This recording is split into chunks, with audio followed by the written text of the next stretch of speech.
Bismillahirrahmanirrahim. Assalamualaikum warahmatullahi wabarakatuh. Baik, saya Ismi Asmawati, NIM 010 dari kelas 5A. Di sini saya akan membuat video pembelajaran lagi yang kita bahas kali ini, yaitu tentang penilaian autentik di dalam evaluasi pembelajaran matematika. Nah, kita akan mengetahui apa itu penilaian autentik. Penilaian autentik itu sering disebut dengan authentic assessment. Nah, kita akan lihat menurut sumber-sumber ya. Yang pertama dari Pusat Kurikulum 2019 yang mengatakan bahwa penilaian autentik itu merupakan proses serangkaian kegiatan pengumpulan data, pelaporan informasi yang menjelaskan perolehan hasil belajar siswa dengan menerapkan prinsip-prinsip penilaian serta pelaksanaan berkelanjutan, bukti-bukti yang nyata atau autentik, akurat, dan konsisten sebagai akuntabilitas publik. Nah, kalau menurut Nur Hadi, ia memaparkan penilaian autentik itu merupakan kegiatan penilaian dari hasil pencapaian kinerja siswa yang dilakukan melalui berbagai teknik atau strategi, di mana siswa mampu menyampaikan kembali, melakukan pembuktian, menunjukkan secara tepat sebagai cerminan bahwa tujuan pembelajaran sudah tercapai. Nah, kalau kita simpulkan bahwa penilaian autentik ini merupakan bentuk penilaian yang menghendaki peserta didik menampilkan sikap, menggunakan pengetahuan dan keterampilan yang diperoleh dan pelajaran dapat melakukan tugas pada situasi yang sesungguhnya. Nah, apa itu jenis-jenis penilaian autentik pada penilaian kompetisi pengetahuan kognitif? Nah, kita bahas yang pertama yaitu pembagian dari kegiatan pembelajaran kognitif ini ada namanya tes lisan seperti wawancara, tes tulis seperti pilihan ganda, IC maksud saya, atau uraian, dan penugasan seperti memberikan PR.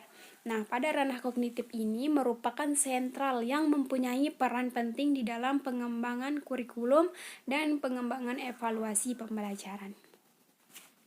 Selanjutnya yakni pengelompokan level kognitif. Nah, ada 3 level di mana yang pertama itu ada LOTS atau Lower Order Thinking Skills, yang kedua ada MOTS, Model Order Thinking Skills, dan yang ketiga ada HOTS, ada Higher Order Thinking Skill. Kita akan bahas satu-satu apa itu LOTS, apa itu MOTS, dan apa itu HOTS. Yang pertama, LOTS atau Lower Order Thinking Skill ini merupakan keterampilan berpikir fungsional di mana informasi diperoleh melalui mengcopy, meniru, mengikuti peraturan-peraturan dan pengarahan, memorisasi, mengingat, memperoleh kembali informasi itu, mengetahui atau melakukan melalui penghafalan, mengidentifikasi dan mengkualifikasikan sesuatu. Nah, di dalam LOTS atau Lower Order Thinking Skill ini merupakan bagian kalau menurut urutannya bahwa LOTS ini merupakan urutan paling bawah di antara urutan pengelompokan level kognitif yang tadi ya. Nah, bahwa LOTS atau Lower Thinking Skill ini merupakan pengetahuan dan pemahaman seseorang. Jadi tinggal berpikirnya itu hanya pemahaman dan proses berpikir atau pengetahuannya saja. Maksudnya jika mendapatkan informasi, dia itu hanya bisa meniru atau mengcopy atau memorisasi dan mengingat, dan baru dia bisa mengidentifikasi atau mengkualifikasikan sesuatu gitu. Lanjut, yang kedua ada MOTS, Middle Order Thinking Skill. Ini merupakan keterampilan berpikir logika, di mana informasi digunakan untuk mengkarakterisasikan, mengasosiasikan, mendiferensiasikan, mengkategorisasikan, mengurutkan, mempolakan, menghitung, menghubungkan sebab dan akibat, mempresentasikan, dan menyimpulkan. Jadi yang di tingkat paling tengah ini ada MOTS, di mana cara berpikirnya itu di mana ia menunjukkan keterampilan berpikir logika.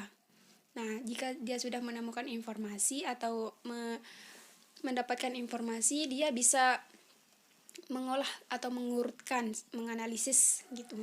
Baru dia simpulkan. Jadi dia harus berpikir dengan logika dulu kalau di MOTS ini ya. Selanjutnya ada HOTS, Higher Order Thinking Skill. Ini terdiri dari 2 keterampilan berpikir, yaitu yang pertama keterampilan berpikir kritis dan yang kedua adalah keterampilan berpikir kreatif. Kita bahas satu-satu ya. Ya, dalam keterampilan berpikir kritis ini informasi ia transformasikan untuk menguraikan, mengevaluasi, mengambil kesimpulan, mengubah paradigma, dan memindahkan sesuatu.